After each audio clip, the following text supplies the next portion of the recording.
At this point in my chunk by chunk world, I have villagers, diamond tools, and even access to the nether, but almost no iron. And without that, I've hit another roadblock. Iron gives me access to lanterns, buckets, and most redstone components. I kinda need that stuff. So today, we're gonna be fixing that. So let's get right into things. Last episode, we made this villager breeder, and now we have infinite villagers in this world. It's not exactly infinite because we do need to supply them with bread, but it's plenty for what we need. With these guys, we now have the ability to make an iron farm, and that's exactly what I plan to do. The first step for that would be moving 3 of these villagers somewhere, but I don't know exactly where I want to put it yet. My first idea was to put it somewhere up there. There's a few problems with that. I'm using this area to chop trees right now, and we would need another spot for that. And as you can see, we don't have a lot of chunks to do that in this world. But also, there's spawning space on the bridge, and there's a small cave we would need to fill in. So those things make it a lot more difficult to make an iron farm over here. The biggest thing is probably the bridge because there's not much we could do. I don't really want to change this building up. And then we'll have the same problem with this chunk, and this is my way up there. I do want to put a water elevator here eventually, but we still have no kelp in this world, which is a little annoying. With that, I think I have 2 locations in mind. We could put one over here, which kind of connects to our industrial area of the world where we mine our cobblestone and use the world forge too. So that can make sense and put it off in the distance a little bit. I don't want it too close to where we have the villager breeder because I think those things will interact with each other and cause issues down the line. The other spot we could put it is right here. We can continue this path over here, make another chunk in the distance, and that would be pretty easy. But I think it makes most sense to put it over there, closer to some of the industrial stuff. And I don't want to put it over here because I do have future plans for this area. And then over here, it's a little weird because these chunks are down below. Would make it a little difficult to work everything out over here. To start the iron farm, I needed a brand new chunk away from everything else. I raided our world forge and crafted both a normal chunk spawner and an unstable one. I then built out 2 chunks and decided to use the unstable one. Let's just do it. Well, that was a bad decision. This new chunk was completely filled with water, so I decided the best option was to brute force it with cobblestone. We started filling the entire chunk with plans to level it with most of the other chunks. It was a bit annoying with all the drowning, but it had to be done. If only that was a normal chunk, that would have helped me out a lot. Once the water was gone, I realized we didn't actually need to fill the rest of the chunk. That would just waste cobblestone and take forever. Instead, we could just adjust the iron farm design a little bit. We dug down a few layers so the iron golems wouldn't spawn on the surface. And with that figured out, we started building a new home for the villagers. So I went ahead and made the iron golem spawning chamber from Ian X04's simple iron farm design. 3 beds, a little partition in the middle, and a zombie goes right there in the boat, and because of the boat, it won't despawn. At first, I was just going to make that design completely, but obviously, we had some chunk issues, so instead of filling up all this space with cobblestone, I'm going to leave it open and I'll have more water streams flowing the iron golems in. The normal farm really restricts where the iron golems could spawn, but there's lots of spawning space here, so we'll have to adjust to that. I think we could get the villagers and everyone in here pretty easily. I think just a staircase like this. Ooh, I think there's a trick for this. I think just like that, and if I put the beds like that, we could get some villagers in here, and we'll break the beds, and they'll fall right in. This is a duel of the century. Pretty easy for me. I should have made more beds, and now it's nighttime. We have all these guys to deal with. I don't light this area up well enough. Okay, we have 6 beds, and I think that should be plenty. How should I do this? I actually want to use 2 that we left in here last episode. It would kind of be rude to keep these guys here the entire series. Now we can make a little bed path and break this bed, because that's my bed. And we should put some torches here because the villagers won't do well with people like these creepers. 1, 2, 3. Right off the ledge. Okay, let's just do this one at a time. Okay, this is the scary part. Will this villager make it to the other side? Okay. Find the bed. That bed's too far away. Okay, okay. Now break that. Now break that. Okay, let's set some more of these up. I think I could put that there. Okay, we have this one making its way over here. Okay, it's almost morning time. We only did 2. That is a bit unfortunate. I would have liked to get a zombie in too, but I guess we'll have to wait till tomorrow. Okay, just in case, I want to break the bed and get you in there. Just sleep, and I could break it. Okay, I think 2 is all we can have for now. I don't really have anything else to do. I want to get the villagers in before we start working on the rest of this farm, so I guess it's just time to wait. Oh, you guys could skip this part. Let's fast forward. Once it was night again, we lured the final villager to the iron farm. So now we're all set with 3. Next, it was time to get a zombie. We mined out part of the side wall, broke a few torches, and walked away to do some chores while waiting for one to spawn. And honestly, it couldn't have gone better. When we came back, there was already an iron golem, which proves the farm works, and a zombie stuck in the boat. With the spawning mechanism working, it was time to finish the rest of the farm. It should be pretty simple, just some water streams pushing the golems in the lava. And with this lava bucket, things should actually start working. Well, I forgot some signs. Oh, I forgot I need to manually collect this stuff because I need enough of this to make a hopper.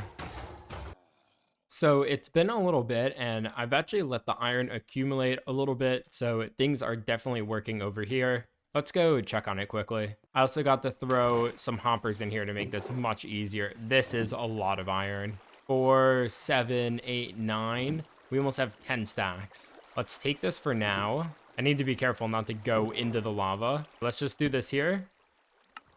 We have a stack of iron blocks.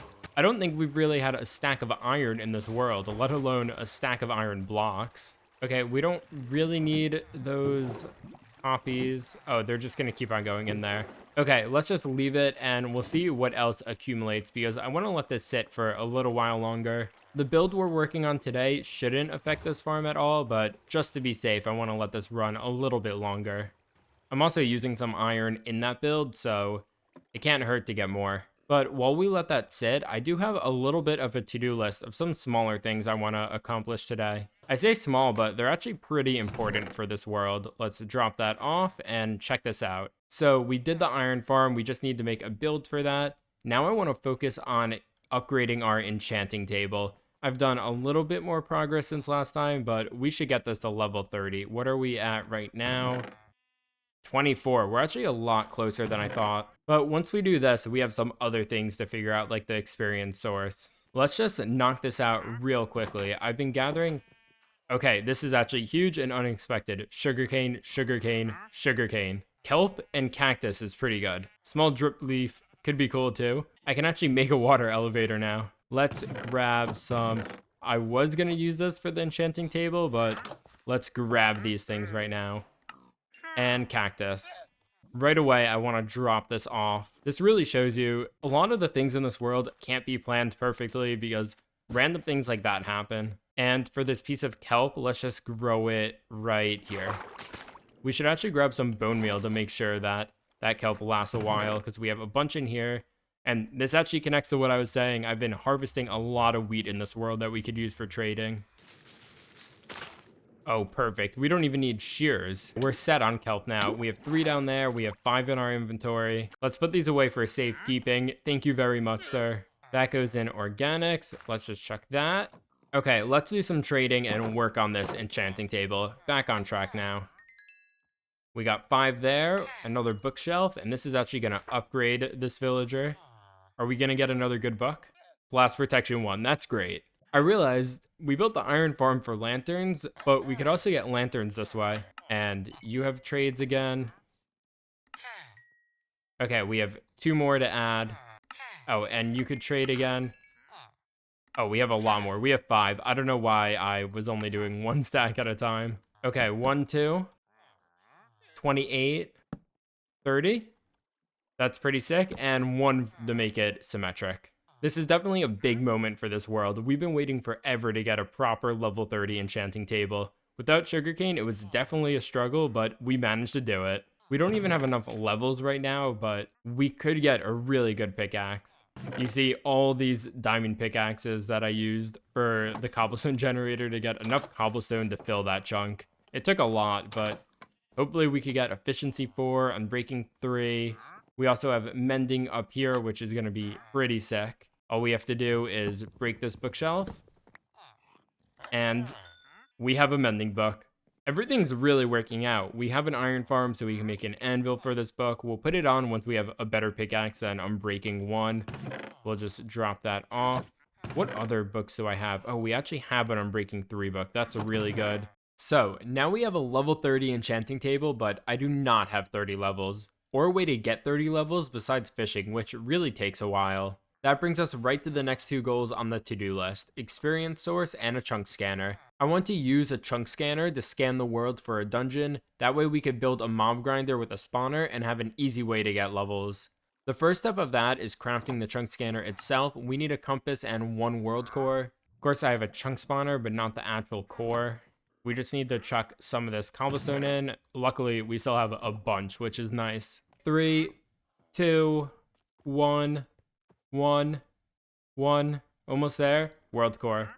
And now world scanner, perfect. So we have this world scanner. I actually want to put it somewhere nice. I would love to make a building for a bunch of these and have one that finds a dungeon, one that finds the stronghold, but for now, I think we'll just put it inside this chunk so it's around some of the industrial stuff, but also hidden. We'll probably just copy this design. I think it's cool with the World Forge on this. We'll just have one of these with a scanner on top. So it's 5 by 5, I think. It's not going to be center, but that's okay. Technically, we could do 2 of those here. So we started working on the build, and at first it was going pretty well. But once I got into it, a few parts didn't really feel right. I went through a few iterations, moved some things around, and finally figured out something I was actually happy with. Is that cool? I think that's cool.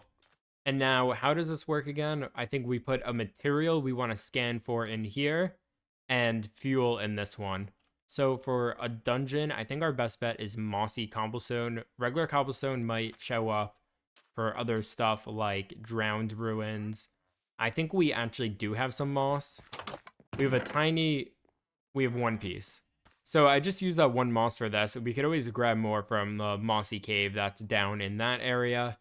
But now we just need some fuel. We have 1 world core. That should give us, I don't know how much fuel that gives us, but we could put this here and put that there already. And now it's scanning. So that is the chunk to the east. So east is, oh, it already found something. 1 west. So east is this way. West is there something in this chunk? I feel like we've had this chunk for a while. Okay, that 1 world core did pretty well. Oh, there's something there. There's something there. I think this might be my first time actually using this block successfully. Usually we strike out with everything, but we have tons of information where we could find mossy cobblestone in this world.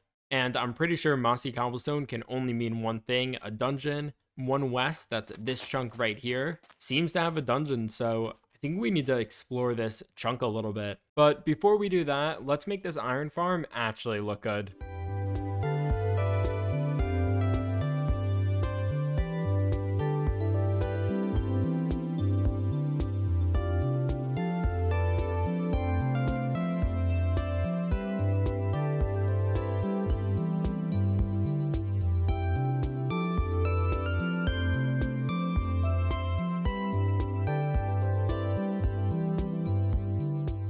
So the iron farm build is complete. We also went ahead and made this cool suspension bridge to get over there because that would be pretty bad. Let's go across the bridge, talk about this a little bit, and then we could talk about the bridge, which can definitely spawn mobs, but there's no room for torches or anything. Well, there's room for torches. I just don't think that this looks too great. But this is our little top quality iron by the chunk factory. You come inside and, well, you drop down and the iron farm's right here. We could go and grab the iron in here. I recently collected all of it, but there's almost another stack in there. This is definitely more iron than we're ever going to need in this world. And we have more here, almost another stack of blocks, which is insane. But let's go to the pretty part on the outside.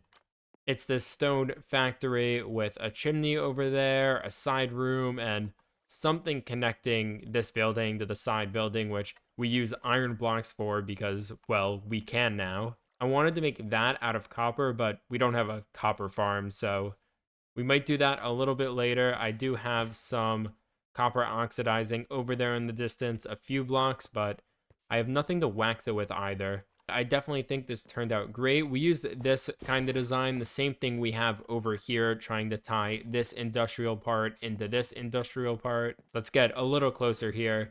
This floor thing right here, I think that is pretty cool. And then for the bridge, I decided to go with a suspension bridge because I felt like that was a little bit more industrial, especially with the chains here. I did have it with only the top chains at first, but I did not want to fall through this, and this makes it so we could shift and we're fine. And yeah, this is completely safe, which is nice. And this is the chain connecting to the ground, keeping the bridge up. It's not actually connected because you can't really do that with the chains, but I think this is pretty good. At first, I did want to do one of those rope bridges that kind of sags down a little bit, but I was really having trouble with doing that on a small scale with all the blocks, and it was definitely a struggle to figure out. But in the end, I'm definitely happy with what we have here. I did want to put some smooth deep slate up on the top as a little darker than the tuff, but I don't have silk touch on my pickaxe yet, and that's the only way to get that block. So we just swapped those out for some tuff for now, and I still think it looks really nice. We didn't really use many building tricks. I just wanted to put something into the world, but let's take a look at the texturing a little bit more. So it's just a bunch of blobs of stone brick, stone, and tuff. I don't know why I did this because I don't have silk touch again. So the stone and stone bricks were a little annoying to get, but luckily enough, I had a few and I had a spare lava bucket to smelt some down. I didn't want to do anything too crazy for the texturing because of the limited block palette we have in this world. I think this is a simple but really effective way to do the walls. So now it might be time to... Oh, we also had a little creeper explosion happen over here. I'll fix that later, but sand isn't really in the biggest supply around here. But with this build done, I think we should explore a little bit and try to find the monster spawner over here in this chunk. So I made a huge mistake. I explored this chunk, finished the episode, and I did it all with my microphone off. I really thought I tested it and checked before, but I guess not. Very sad because I thought it was pretty fun. Normally I would try to voice over it a little bit, but I'm just going to do it a little different this time. So the first thing we did was start exploring this chunk. We dug in around here, if we could find where we... Okay, right here, perfect. So we went down here, we spoke a little bit about how finding a mob spawner could be really awesome because we have kelp now, which we could use to make a water elevator to drop the mobs down and make it easier. We can also find pumpkin or melon seeds to make getting emeralds better. Keep on getting stuck on that block. And then we explored this area a little bit and thought, hey, let's look on the side of this chunk. And we found an amethyst geode. Oh, I almost just fell right there. But we grabbed some of this. We didn't really take the calcite, even though it's really nice to have because this looks really pretty over here and I didn't want to mess it up. And then we went lower to explore a little bit. And right hidden here, we have a skeleton spawner, which is awesome. I already took the stuff from the chest. We'll go through that up there. This is really awesome to have. I'm happy it's skeletons and not spiders because spiders are tough to make a farm for, and these guys are definitely cooler than zombies. Oh, there's also diamond ore right there. That's not that important, but it added to the happiness in the moment, so I thought it would be good to mention that. And then I did exactly what I'm doing right now. I can't find the way to get out of this place. Is it actually this way? No, it's not this way. At least you guys get to experience that. I might post the original version of what we're doing right now that has no audio. It has game sounds. Might throw that on the second channel. Who knows? I feel like it's an important part of history, but it will not be making it into this video because, well, it has no voiceover, and I feel like that's important. Let's take a look at some of the stuff we found in the chest. Unfortunately, no pumpkin or melon seeds, but we did get some name tags, which I'm just now realizing we have a lot of these from fishing. We also got this music disc, and I didn't realize what it was, so we went in this house and we played it. And this happened. I was really excited to jam along a little bit, dance about, but This is not a dancing music desk. So that was extra upsetting with no pumpkin or melon seeds. And we got some horse armor, a saddle, but no, yeah, that's not that great. The other stuff was pretty garbage, some mob drops. And then after that, we checked in on the goals list. We built the iron farm. We have a level 30 enchanting setup. We have an experience source that we could use, the mob spawner. We just need to make that into a farm. We did the chunk scanner. We made a small build for that. We made a big build for the iron farm. And the only thing we didn't do were the birch paths. So I took pretty much all my birch and made some paths. I want this to be able to continue over here. So now it goes here, and we added this pathway. It goes to the bridge because the world should be connected. And it also goes to this here with how we found the mob spawner. I feel like I liked what I was saying while I was making these birch paths, but that will be lost to history. The only thing after that, we took some of the copper we have oxidizing over here, and we added it to the build over there. Okay, let's do this quickly before night because I have no torches over here. We added the copper there, and we threw in one of the completely unoxidized ones just for fun. That was a tough decision. I kind of talked about how it was risky and then not really risky to put normal copper with slightly oxidized copper. And with that, we did a little outro over here. So let's just try to reenact the outro because, well, that's just a talking part. I am really happy with the progress we did today. Just look, we have an iron farm, which is huge. Now it's raining. I thought this video was going great, but we're sticking with the rain. Now I lost my train of thought. I'm really happy with the progress we have today. The iron farm alone is crazy, but the fact that we also have a mob spawner down there is just absurd. We still need to make that into a proper mob grinder, but we'll probably do that in between episodes or at the beginning of the next one. It's definitely a little grindy to do with only unbreaking 1 on my pickaxe. But with that, again, great progress today. I hope you guys enjoyed and have a good one. And then just to be authentic to the video, I did come back and talk about how I feel like I'm not good at outros, and then I rambled a little bit, but hopefully that was good enough for you guys. Thanks again.